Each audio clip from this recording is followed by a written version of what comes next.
자, 주 안에서 살 때에 뭘 맛본다 그랬어요? 영생을 맛본대요. 우리의 궁극적인 것은 뭡니까? 영생이잖아요, 영생. 이 땅의 삶은 뭐 길어야 80이라고 했으니까 강건하면 80이요, 70이요, 80이라고 성경에서 말씀하고 있고, 이제는 또 과학이 발달하고 의료가 발달해서 뭐 100세 인생이라고 하지만 그거는 참 차라리 100세 인생이 없는 게 나을 정도로 이제 노년의 삶이 참 그렇잖아요. 그러니까 어차피 이 세상은 우리가 놔두고 가야 될 곳이다 라고 하는 거죠. 나그네 인생에 있어서 우리가 잠시 지나가는 삶이 우리가 지금 살고 있는 이 땅이고, 그러면 이 땅이 다다 그러면 우리의 인생은 뭐 소망이 없겠죠. 그러나 우리의 소망은 하나님의 나라, 곧 영생, 그것을 우리에게 주시기 위해서 하나님께서 누구를 보내주셨어요? 아들 예수님을 보내주셔서 그분의 십자가에서 피 흘려주시고 또 그 몸을 내어주시고, 그 올라가시기 전에, 십자가를 지시기 전에 요한복음 6장에서 그렇게 하잖아요. 내 피를 마셔라, 내 살을 먹어라. 그래야 하면 어떻게 한대요?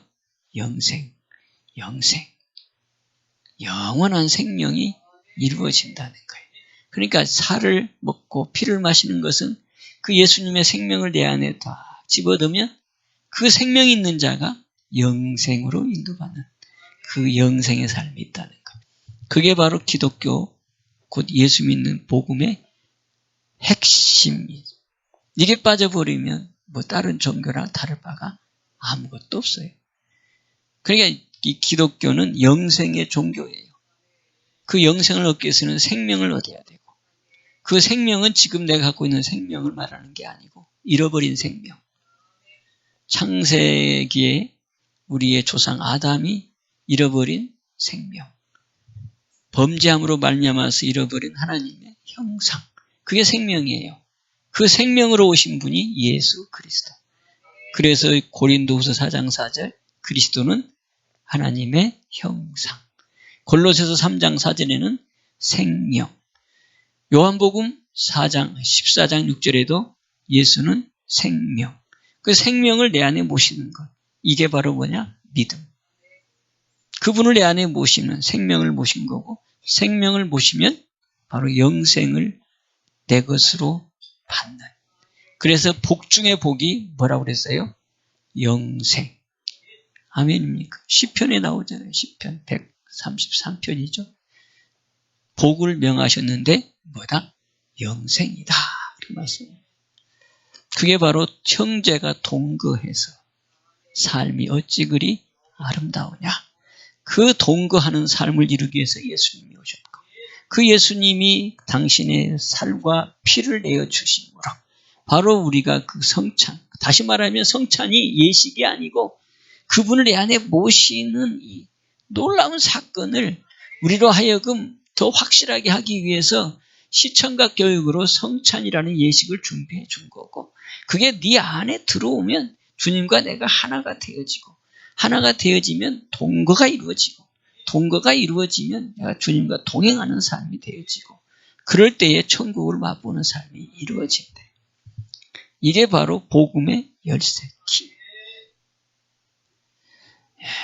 지금 앞으로 이제 이 세상이 어찌 변할지 참 놀라운 일들이 지금 벌어지고 있어요. AI 시대, 인공지능 시대라고 그러죠. 우리가 지금 이렇게 살아가니까 뭐 별것도 아니게 지금 옛날이나 지금이나 다를 바가 없다 이렇게 생각하는데, 그런데 우리가 냉철하게 판단해 보면 옛날의 삶과 지금의 삶이 어때요? 엄청난 변화가 있죠. 우리가 어렸을 때만 하더라도 우리의 삶과 지금의 우리의 삶을 한번 비교해 보면 60, 70 살아본 사람들은 비교가 되잖아요. 젊은이들은 비교가 안 되지만, 젊은이들은 저 과거에, 그러니까 70년도, 60년도, 뭐 50년도 그 삶을 모르기 때문에 우리나라가 그렇게 지긋지긋하게 가난한 나라인 줄 모르고, 지금 태어난 사람들, 그 다음에 젊은 세대들은 전혀 그걸 몰라요. 그러나 지금 70, 60 뭐 된 사람들은 과거에 우리나라가 어떤 나라인가를 알잖아요.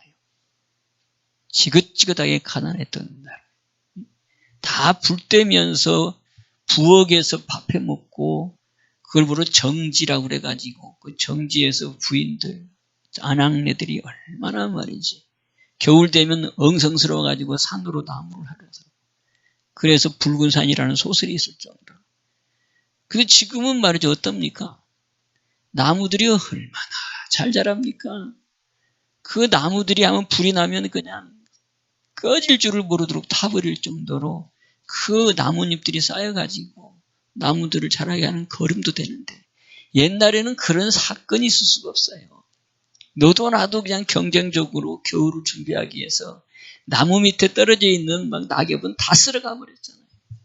그래가지고 집마다 말이죠. 낙엽을 묶어가지고 막 다 산더미처럼 쌓아놓고 나무 가지들은 다 꺾어가지고 또 삭달이라고 해가지고 말이죠. 뗄라고 뗄감으로 말이죠. 쌓아놓고 그래서 겨울을 준비했던 거예요. 그러니까 산천의 나무들이 남아나지는 않지. 그런 게 우리의 삶이었어요. 화장실 문화는 어땠습니까? 멀리. 그래가지고 듬벙 한번 별일 보면 또 피해야 돼. 근데 지금 그런 화장실이 찾아보려면 눈을 씻고 찾아봐야 돼. 있기는 있겠지만 거의 없어. 다 지금 어디로 들어왔어요, 화장실이? 또 정지가 다 어디로 들어왔어요? 부엌이 어디로? 방 안으로 다 들어왔어. 불 뗄 수 있는 시간이 없어, 이제는 말이지. 가스가 들어오죠. 요즘 가스도 안 쓴대, 요즘 이제.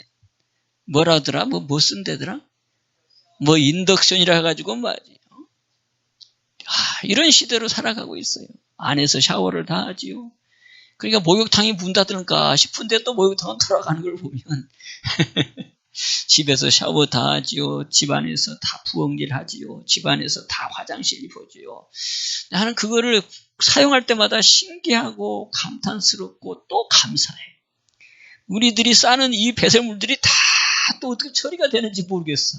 안방에서 처리를 하는데 어디 방에 그냥 남아있질 않아. 냄새도 안 나. 그런 시대에 살고 있어요. 그러니까 급격하게 지금 시대가 변화되어 가고 있다. 그 얘기예요. 그게 바로 50년 전의 얘기예요. 멀지도 않아. 세상이 막 급박하게 들어간다. 근데 앞으로는 AI 시대가 온대. 인공지능 시대가 온대. 그 앞으로는 말이죠. 인형이 사람이 돼버리는 시대가 온다는 얘기예요. 인형이 요즘 인형 애들 좋아하잖아요. 인형이 말을 하고 인형이 피부가 우리 사람하고 비슷하고 그 다음에 인형하고 대화를 하니까 이 인간은 또 뭐예요? 감정의 동물이죠. 인형하고 결혼한다는 사람도 있대요. 이제는. AI가 이제는 사람으로 이렇게 만들어져 가지고 그러니까 인공 사람이죠. 그런데 말도 하고 생각도 하는 거예요. 사람의 마음도 어루만져 준다.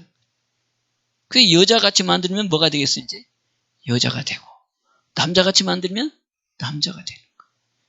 아주 이거를 이제 저 교황청에서도 지금 그걸 우려해서 그것도 경고를 했고 그 다음에 이제 유엔에서는 아직 법이 정해지지 않았지만 저기 유럽연합에서는 그것 지금 미리 경고를 해놓고 있고 법을 만들어야 된다. 여러분 지금 남자가 며느리가 오는 시대잖아요. 지금 그렇잖아요, 지금. 응? 여자가 사위가 되고, 남자가 며느리가 되고, 지금 아직은 우리나라는 그 법이 통과되지 않아서 그렇지만, 일부 통과가 됐잖아요. 그러니까 지금 저기 미국 같은 경우는 거의 이제 그런 것이 합법화된 상황이에요. 그런데 그보다 더 무서운 것은, 이제 인형과 결혼한다는 사람들이 생긴다는 거예요. 여러분, 이 얘기를 왜 하는 줄 아세요? 시대가 가까워져 가고 있다. 그런데 이게 먼 날의 얘기가 아니고 5년 후 정도 되면 그런 일이 벌어진대요.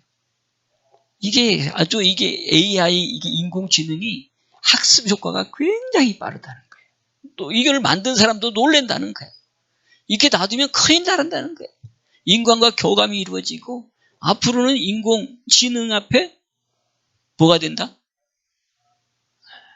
예, 인공지능 앞에 이렇게 지배받는 시대가 온다는 거예요. 사람보다도 똑똑하다는 거예요. 이게 어떻게 가능한지 참 놀랄 일이 벌어지는 거예요. 또 하나는 그 죽은 사람을 살려내는 거예요. 그냥 죽은 사람을 살린다 그 얘기가 아니고 과거의 사람을 형상화시켜가지고 현실에 있는 사람같이 만들어낸다는 거예요. 그게 인공지능이. 그게 실제로 있었지 않아 또 우리나라에도. 돌아가신 분을 형상으로 만들어가지고 오게 대화하는 거죠. 그게 사무엘 보면 나오잖아요. 누가 나왔어요? 사울이 뭐예요? 무당이 지금 말하는 무당을 통해서 사무엘을 사무엘을 이렇게 올리잖아요. 이런 일이 앞으로 벌어진다는 거예요. 상상할 수 없는 일이 벌어진다는 거죠. 그러니까 여러분 이제 인형이 혹시 우리 집에 며느리가 될 줄 아무도 몰라. 그런 시대거든요. 그래서 빨리 이거 법으로 제정해야 된다는 거예요. 그런데 인간이 한번 맞들여버리면 이게 절제가 불가능할 수도 있다는 거예요. 곧 그 얘기는 뭐예요? 주님 오실 날이 가까워지고 있다. 라고 하는 것을 제가 그 얘기를 강조하게 하는 거예요. 그러면 뭡니까? 주님 오시면 이제 분명히 주님이 오시면 거기에서 갈라낼 건데 우리가 바라는 것은 영생인데 그 영생의 갈 자와 영생에 갈지 못할 자가 있다는데 그래서 이 시간이 우리에게는 중요하다는 거예요. 지금 살아있는 우리의 인생이 왜 중요하냐? 주님과의 관계를 더 깊숙하게 하고 더 주님과의 관계를 바로 해서 언제 어떤 일이 벌어질지 모르는 시대에 우리가 살아남아야 된다. 지금 세상에서 제일 욕먹는 게 어디예요? 교회예요. 기독교예요. 기독교. 이유 없이 욕먹어요. 왜 그렇습니까, 여러분? 이유 없이 욕을 먹어요. 잘한 일은 많은데 오른손이 한 것 왼손이 모르게 하라고 그랬어. 어마어마하게 이 기독교가 하는 일이 많아요. 세상 사람들이 이걸 알면 이 한국의 이 존재 가치가 사실은 기독교를 통해서 이루어진 건데 그런데 사람들은 이런 것을 어렴풋이 알면서도 기독교는 얼마나 욕을 많이 합니까? 왜 그럴까요? 요한복음 7장에 그렇게 얘기하잖아요. 내가 세상을 뭐하다고 하니까? 악하다고 하니까 세상이 나를 욕한다는 거예요. 너희는 세상에 속한 거니까 욕을 하지 않고 칭찬하겠지만 나는 욕을 먹는다. 왜 욕을 먹느냐? 세상이 악하다고 하니까. 예수님이 와가지고 이 땅에 세상은 악하다고 얘기하니까 욕을 먹었다는 거예요. 그러니까 지금 기독교도 그거잖아요. 회개해라. 주님 앞에 돌아와라. 죄 지으면 뭐 한다? 지옥 간다. 뭐 이렇게 세상의 악함을 선포하니까 세상의 이 사탄 마귀들은 어떻게 해요? 기분 좋겠어요? 기분 나쁘지. 다른 종교에서도 그렇게 얘기하면 똑같을 건데 다른 종교는 그런 게 없단 말이지. 그러다 보니까 기독교가 욕을 먹는데 기독교는 그래서 뭘 먹는 종교? 욕 먹는 종교. 그렇다고 나쁜 일에서 욕 먹으면 안 되지. 우리의 신앙이 믿음의 바로 세워지면 세워질수록 오는 게 욕이 와요. 그 욕을 우리가 무서워하면 안 된다는 거예요. 그게 바로 십자가예요. 그러니까 여러분들도 그런 마음의 자세를 갖고 있어야 돼요. 내가 욕을 먹으면 내 욕을 먹는 그걸로 끝나는 게 아니고 놀라운 일들이 벌어지는 것을 성경은 말해요. 예수님이 십자가를 짐으로 무슨 일이 생겼어요? 온 인류가 구원의 길로 갈 수 있는 통로가 생긴 거예요. 기회가 생긴 거예요. 곧 그 얘기는 예수님의 십자가예요. 고난이에요. 욕먹은 거예요. 그래서 베드로전서 4장 14절 그리스도로 욕먹으면 복이 있는 자다 이렇게 했어요. 곧 다시 말하면 세상은 이 누구로 인해서 살 수 있어요? 믿음의 백성들로 인해서 세상은 사는 거예요. 그런데 저들은 모른단 말이지. 그러니까 저들이 욕을 하는데 욕을 내가 먹어주면 그 욕먹은 그것이 바로 세례받는 거고 내가 십자가를 져주는 거예요. 그러니까 누구 십자가? 나를 욕먹는 자의 죄를 내가 내 십자가에 옮기면 저는 모르지만 저 영혼을 위해서 살리는 길을 여는 거다 이 말이에요. 세상이 우리를 향해서 욕하지만 그 욕을 우리가 받으면 세상의 욕이 오히려 뭘로 바뀐다? 복으로 생명이 흘러가는 길이 된다는 거예요. 그래서 우리 기독교인들은 욕먹는 것 무서워하지 말아라. 아멘. 우리가 이것 때문에 또 세상 사람하고 똑같이 하는 경우가 많은데 이렇게 하면 세상을 살릴 수가 없다. 그게 바로 핵심이에요. 예수님이 오셔서 보여준 바로 우리에게 본을 보여주신 기독교의 핵심이에요. 그러면 이제 이것을 가정으로 딱 끌고 오고 개인으로 딱 끌고 오면 답이 나오잖아요. 우리 가정에서 내가 예수 믿는다고 욕을 먹는다. 그 욕을 내가 감사로 받으면 어떤 일이 벌어진다? 우리 가정에 생명이 흘러가는 거예요. 아멘입니까? 내가 친구들하고 모임에서 욕을 먹는다. 뭐 때문에? 잘못해서가 아니라 내가 신앙생활을 제대로 하는데 욕을 먹는다. 그걸 내가 감사로 다 받으면 뭐가 되어진다? 그 모임에 생명이 흘러들어가는 거예요. 믿습니까? 이게 바로 십자가예요. 그래서 너희도 나를 쫓아오려거든 뭐해라? 너의 십자가를 지고 따라오라고 하는 거예요. 그래서 예수를 믿는 이거는 사실은 인간적인 모습으로 보면 고난의 길이다 라고 볼 수 있어요. 그런데 이 고난의 길이 비참이 아니라 새 생명을 살리는 놀라운 하나님으로부터 영광을 돌리고 하나님부터 우리가 또 뭐예요? 칭찬과 면류관을 받을 수 있는 바로 길이라는 거예요. 우리가 이게 바로 누구예요? 복 있는 사람이지. 아멘입니까? 깨달아집니까? 그만큼 우리가 복 있는 사람이다. 그래서 아브라함에게도 얘기하고 이삭에게도 얘기하잖아요. 뭐라고 얘기해요? 너로 말미암아 천하 만민이 복을 받게 하겠다. 아브라함에게 했고 아브라함의 자녀, 약속의 자녀 이삭에게도 동일하게 얘기하고 있습니다. 너로 말미암아 천하 만민이 복을 받게 한다. 그러니까 내가 아니면, 다시 말하면 욕먹는 내가 아니면, 욕을 받아주는 내가 아니면 천하 만민은 살 길이 없다. 그게 기독교인들의 그 뭐예요? 하나님이 주시는 의무감이면 의무감이고 구원받는 자가 해야 될 일이라는 거예요. 그러니까 이걸 잃어버리면 안 돼. 아멘입니까? 아, 내가 구원받았으니 내가 이제는 하나님 나에게 맡겨준 것이 있구나. 그게 나에게 생명 살리는 일을 맡겼구나. 그러면 생명은 뭘로 살리냐? 욕먹음으로 살리는구나. 그래서 성령이 나에게 임한다는 거. 그래서 성령의 위로 가운데서 틀림없이 이 어떤 상황 가운데 이기게 만들어주는 게 성령이 나와 함께하면 이길 수 있고 더욱더 성령으로 내가 충만해지는 삶을 살아요. 그러니까 나도 살고 영혼도 살리는 일을 우리 하나님 주신다는 거예요. 자, 그러면 한번 찾아봅시다. 창세기 26장. 창세기 26장 4절이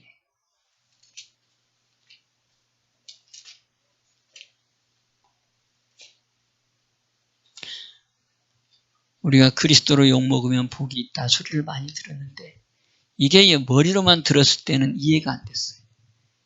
그리고 이해가 안 되니까 내 안에 들어오지를 않고 이게 삶에 적용이 안 됐었어요. 그런데 이게 이제 내 안에 들어오니까 아, 이게 아니면 안 되는 거로구나. 이게 바로 하나님이 우리에게 주어진 이게 비밀이구나 라는 것을 다시 한번 생각하시면서 우리가 복 있는 이 복의 근원들이 되기를 바랍니다. 자, 4절. 창세기 26장 4절이에요. 자, 누구에게 얘기하느냐? 2절에는 이삭에게 나타나셔서 말하는 거예요. 자, 4절 시작. 네 자손을 하늘의 별과 같이 번성케 하며 이 모든 땅을 네 자손에게 주리니 네 자손을 인하여 천하 만민이 복을 받으리라. 아멘. 네 자손을 하늘의 별과 같이 번성케 하며 이 모든 땅을 네 자손에게 주리니 네 자손을 인하여 천하 만민이 복을 받으리라. 그래서 이 자손은 누구예요? 이삭의 자손이에요. 약속의 자손을 얘기하는 거예요. 그러니까 이삭을 통해서 나온 자손들이 바로 복의 근원이 되어지고 또 뭐예요? 세상을 살리는 귀한 일을 감당하는 자가 된다는 거예요. 이삭의 자손들. 그러면 이삭이 어떤 사람이에요? 약속으로 난 자식이에요. 아브라함엔 두 아들이 있었어요. 하나는 큰아들 이스마엘. 그 다음에 이스마엘은 육으로 난 자녀라고 얘기하고 있죠. 그 다음에 약속으로 받은 사라의 자녀. 그게 바로 누구예요? 이삭. 그래서 이삭은 영적으로 약속으로 받은 자녀다. 그 다음에 이제 이스마엘은 하나님이 꼭 약속으로 준다고 했는데 인간의 욕심, 자식을 갖고자 하는 욕심이. 그래서 결국은 그 하녀인 하가를 통해서 낳은 자식. 그게 육의 자식이라는 거예요. 그게 이스마엘이에요. 그게 지금으로 이 시대로 말하면 누구예요? 저 무슬림. 그러니까 무슬림 누구예요? 그 무슨 종교라 그러지? 이슬람. 이슬람의 그 원조가 이스마엘이에요. 그 이스마엘의 구세주가 이스마엘을 통해서 그 알라라고 하는 사람은 그 이스마엘 종교의 그냥 무슬림 종교의 또 구세주 같은 역할을 하는 게 알라예요. 그래서 알라 하잖아요. 알라시. 그냥 이스마엘하고 알라하고는 달라요. 이스마엘은 그 시조가 되는 거고, 그 다음에 이제 우리 기독교에 예수님이 구세주로 온 것처럼 거기에도 구세주가 있는데 알라라는 거예요. 그 장사꾼이었던 사람이 어느 날 갑자기 알라가 되고 구세주가 된 거예요. 참 재밌는 것이 바로 그런 종교로 보면 재밌어요. 그건 그렇고, 이삭은 뭘로 난 자식이다? 약속으로 난 자식이다. 이게 굉장히 큰 의미를 주고 있어요. 그러면은 우리 예수님도 뭘로 오셨어요? 약속으로 오신 거예요. 약속으로.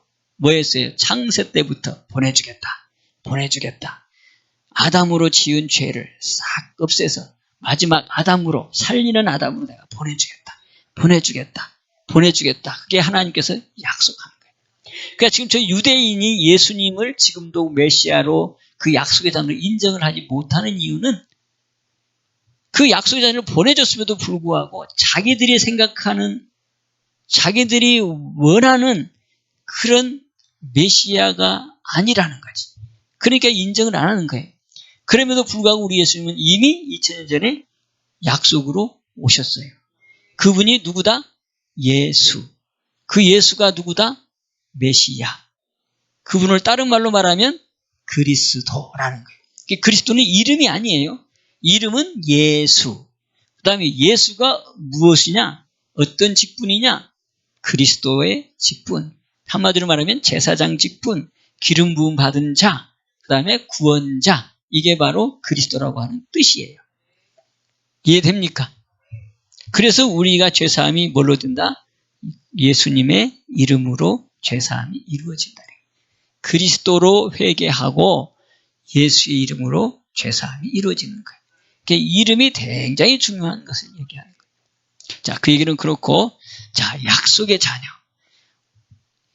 이삭도 약속의 자녀로 오셨고 2000년 전에 오신 예수님도 뭘로 오셨다? 약속으로 오셨다. 그래서 그분이 이루고자 하는 것은 바로 뭐냐? 우리를, 성도 여러분들을 뭐가 되게 하기 위해서? 약속의 자녀가 되게 하기 위해서 약속의 자녀로 오신 거예요. 그럼 우리가 뭐가 됩니까 이제? 약속의 자녀인 이삭의 자손이 되는 거예요. 아멘. 그게 갈라디아서 3장 16절도 마찬가지지만 몇 절이에요? 9절.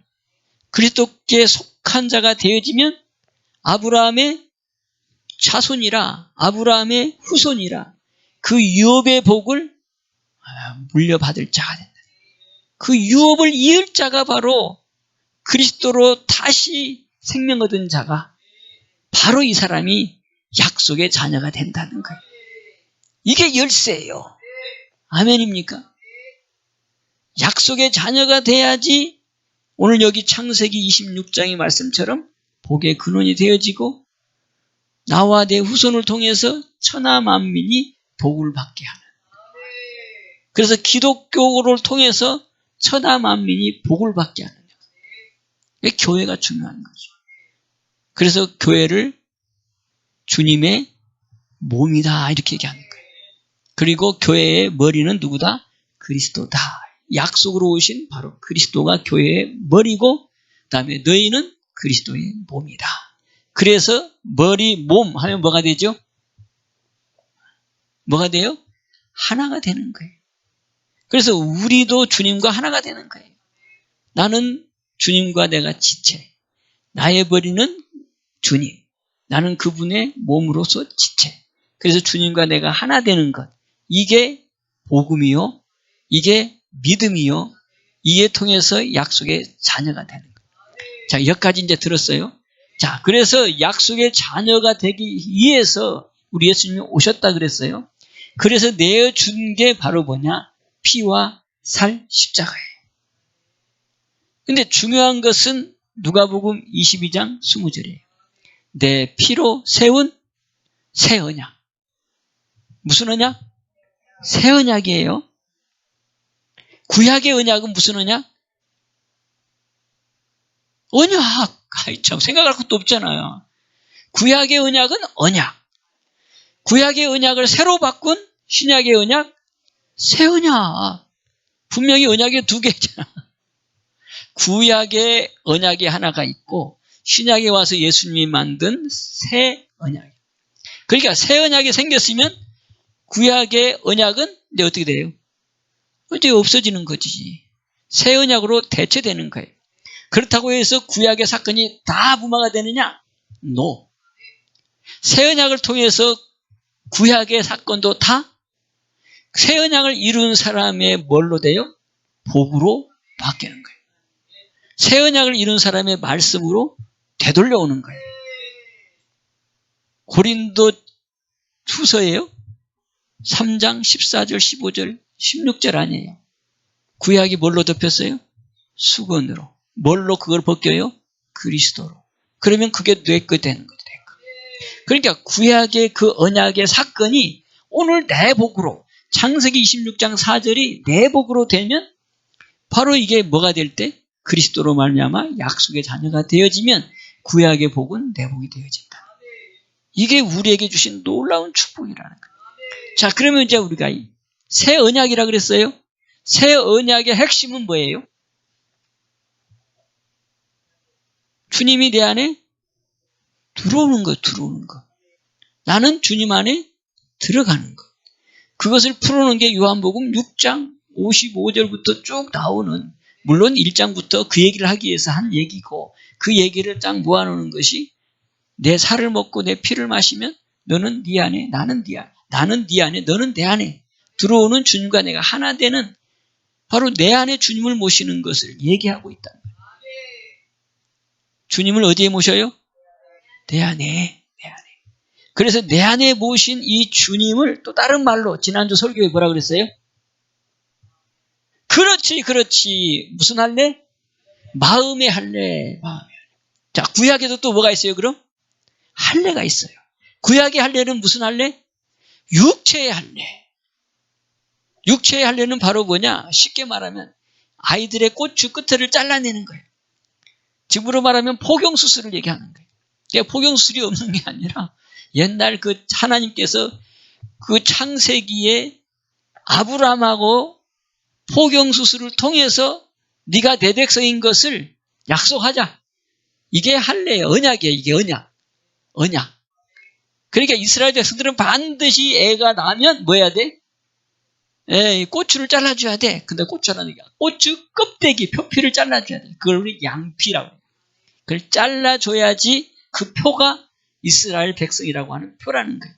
그게 창세기 17장에서, 아니 17장, 맞지? 17장에서 하나님이 아브라함과 언약한 거예요. 그래서 구약의 언약. 그 구약의 언약은 새 언약으로 바뀌었다 그랬죠. 구약의 언약은 양피를 자른 거예요. 육체의 할례를 얘기하는 거예요. 그럼 새 언약은 뭐라고 그랬어요? 마음의 할례라고 그랬어요. 그러니까 이제 마음을 잘라야지. 그 마음을 어떻게 잘라? 마음을 잘라서, 쉽게 말하면 마음을 잘라서 자른 곳에 주님이 들어오겠다는 거예요.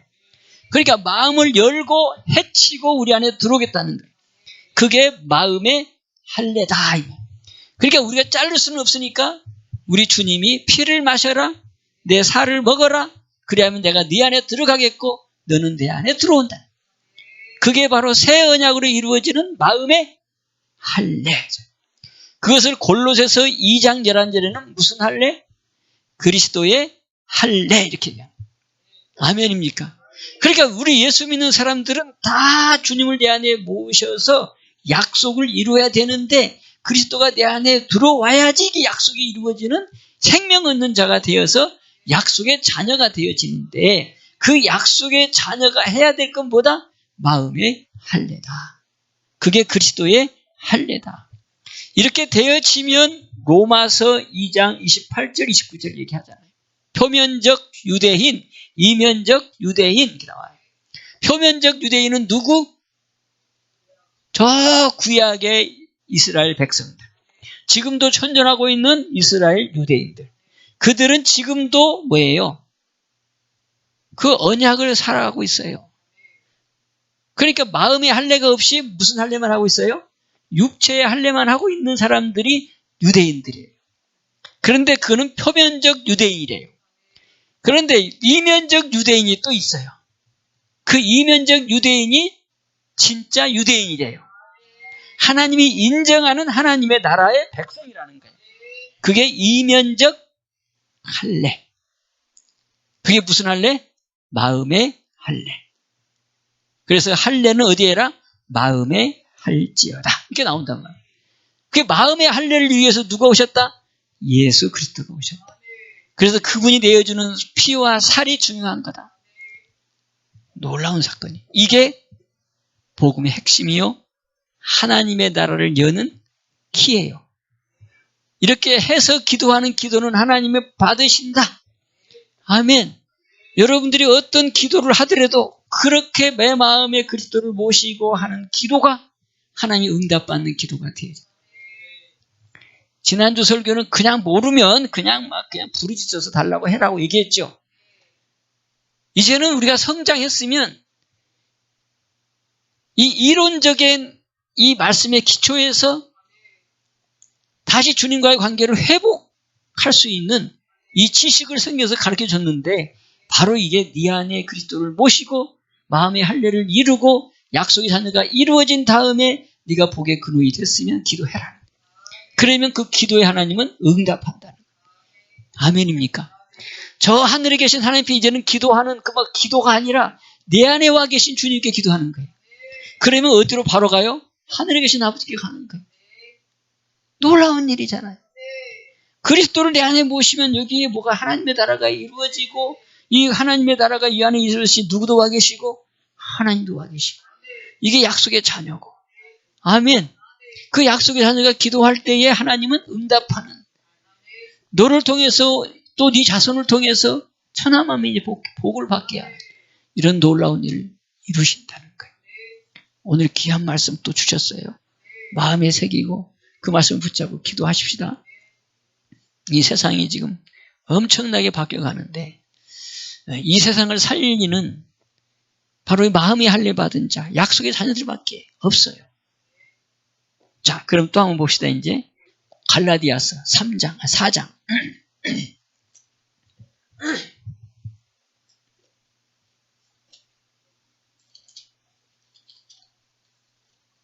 자, 갈라디아서 4장 28절. 그래서 우리를 향해서 말하는 거예요. 너희는 갈라디아서 4장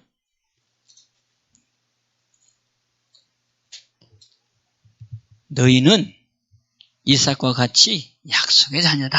이렇게 선포하고 있어요. 자, 같이 봅니다. 28절 시작. 형제들아 너희는 이삭과 같이 약속의 자녀라. 아멘. 약속의 자녀. 우리는 누구라고요? 약속의 자녀. 한번 인사합시다. 약속의 자녀예요. 약속의 자녀, 약속의 자녀, 약속의 자녀. 약속의. 그 약속의 자녀는 어떻게 해야 된다고 그랬어요? 마음의 할례, 마음의 할례. 구약에는 그냥 할례, 육체의 할례지만 신약에 와가지고 새 언약으로 우리에게 주신 마음의 할례.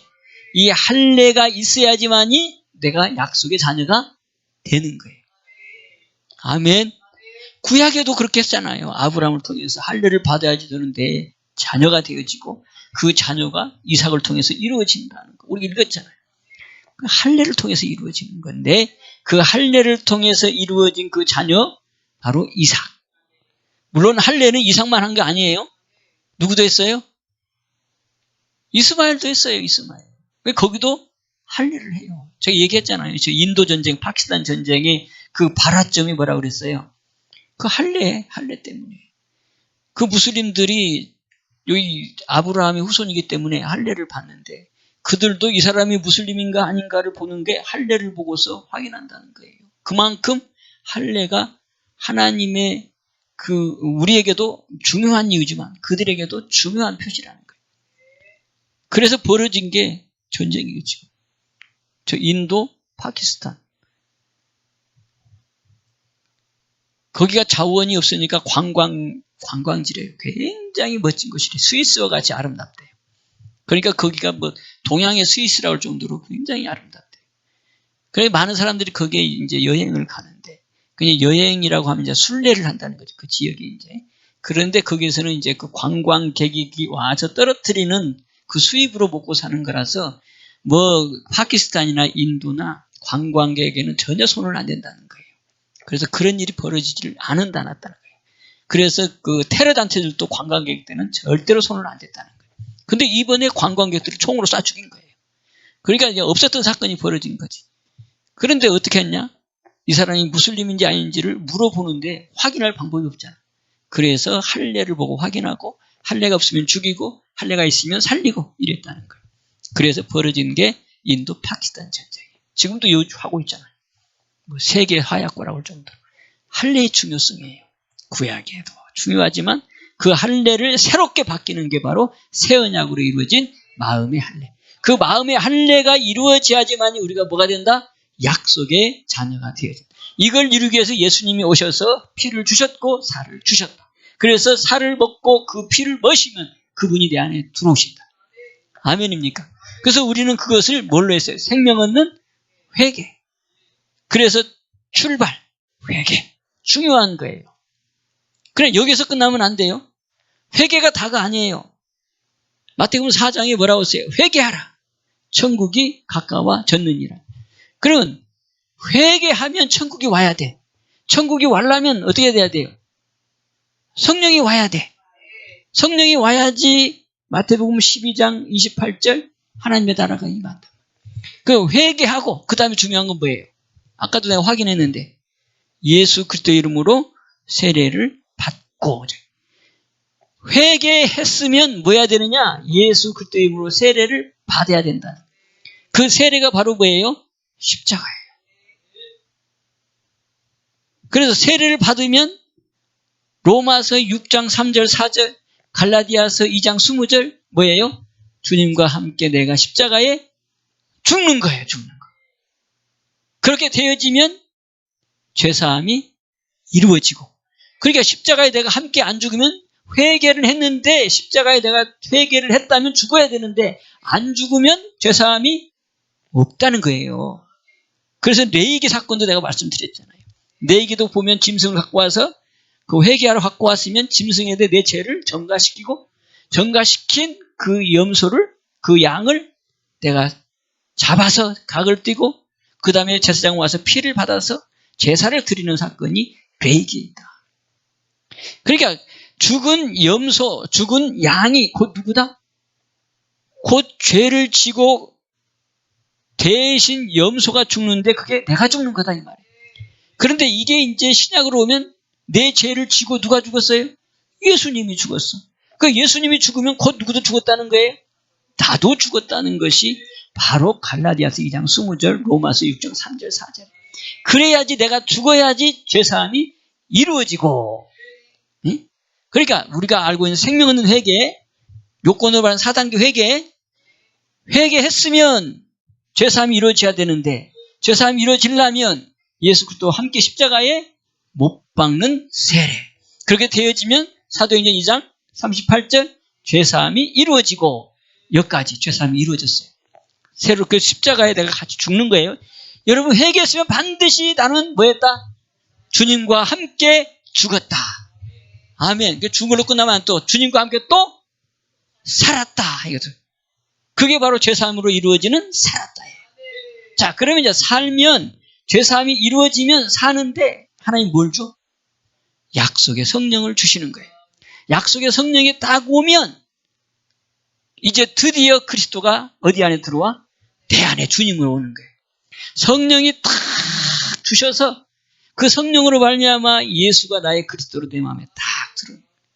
그럼 내 안에 이루어진 이 그리스도는 나로 하여금 마음의 할례가 이루어지게 하고 마음의 할례가 이루어진 이 사람은 하나님의 나라가 이루어져서 회개하라 하나님의 나라가 가까웠다가 완성되는 거예요. 아멘. 이게 성경의 열쇠다. 이게 비밀이다. 이걸 전달하는 이걸 전하라. 네 안에 있는 그리스도. 이게 비밀인데 바로 이게 그리스도의 비밀을 전하라는 거죠. 전도의 문을 열어주사 복음의 비밀을 알게 하옵소서. 이게 복음의 비밀이에요. 내 안에 와 계신 그리스도. 그런데 뭐다? 회개. 회개했으면 예수 그리스도의 이름으로 십자가에 못 박아 죽었다. 죽었으면 성령이 나한테 오셔서 그리스도가 내 안에 들어오셔서 내가 살고 아멘입니까? 하나님의 나라가 이루어져서 일어나 주님과 동행하는 삶을 이루어지고 그렇게 되어지면 내가 뭐가 된다? 약속의 자녀가 되어지고 그런 약속의 자녀를 통해서 세계 만민이 복을 받는 복의 근원이 되어지는. 이야, 우리 이제 잘 되겠죠? 우리가 아니면 세상은 복을 못 받아요. 그런데 우리가 또 잘못되면 세상도 잘못돼요. 그만큼 우리가 중요한 자리라는 거예요. 나와 여러분들이 그만큼 중요한 자리에 하나님이 앉혀놨다는 거예요. 이것을 확실하게 깨닫고 멋있는 인생으로 우리 후손들에게도 복을 또 내가 알지 못하는 영혼들까지도 복을 생명을 물리는 생명을 전해주는 이런 역사가 있기를 주님의 축복합니다. 우리 교회가 엄청나게 이 하나님께서 좋아하는 교회인가 봐. 계속 욕을 먹어요. 전화로 욕하지요. 그 다음에 또 실제로 욕을 먹고 있지요. 근데 어떻게 해 그거를? 받아야지. 받아야지 뭐가 된다고? 생명이 흘러나간다고. 얼마나 살고 싶어 하면 그렇게 욕을 하겠어요. 제발 좀 나를 위해서 기도해 줘. 그런 음성 같아요. 막 그냥 아우성 치는 것 같아요. 여러분 욕이 왔지요? 그럼 바로 뭐다? 나 살려줘. 그 얘기해. 그럼 내가 그걸 받으면 돼? 십자가에도 올리고 주여 맞습니다. 내가 죽었습니다. 저 영혼을 위해서 내가 죽었습니다. 아버지여 주님과 함께 내가 죽었습니다. 그러나 주님 또 주님과 함께 또 다시 삽니다. 그러면 내 안에 주님이 평안함으로 다 하나님의 나라를 다 주신단 말이지. 그러면 이제 뭐야? 하나님께서 그 가정의 평화를 선포하시고 가정에 흐르는 저주가 떠나가게 하고 아멘. 한 번 했다고 해서 안 돼. 계속 그렇게 여러분들이 받으면 그 어둠은 서서히 흘러나가면서 그러면 우리 가정 안에 하나님의 빛으로 꽉 채워지고 그러면서 복된 가정으로 사는 하나님의 가문이 되어지는 축복이 있습니다. 그래서 우리가 복을 받은 자고 그래서 우리가 세상에 나가서 당당하게 멋지게 또 여러분도 세상 사람들 앞에 주님 믿어야지 된다는 소리도 여러분들이 해 주시기를 주님의 축복합니다. 기도하겠습니다. 축복의 하나님 아버지 오늘 약속의 자녀에 대해서 말씀했습니다. 이삭과 같이 우리는 그리스도로 말미암아 약속의 자녀입니다. 우리를 부르심은 우리를 통해서 맡겨진 사명 감당케 하기인 줄 믿습니다. 예수님께서 이제 가시고 성령을 통해서 우리를 하나님의 자녀 되게 하셨사오니 이제 자녀로서 세상을 살리는 생명을 흘려보내는 일을 감당하는 저희가 되게 하여 주옵소서. 가장 복된 자리에 불러주신 것을 감사하오니 아버지 이 자리를 굳게 지키게 하옵시고 성령의 역사하심으로 말미암아 하나님의 나라가 내 안에 임하면 틀림없이 기쁨으로 잘 감당할 수 있사오매 아버지의 영광 받아 주시옵소서. 하늘의 신령한 것으로 가득 채워 주옵소서. 예수님의 이름으로 감사하며 축복하며 기도하옵나이다. 아멘. 자, 다 같이 179절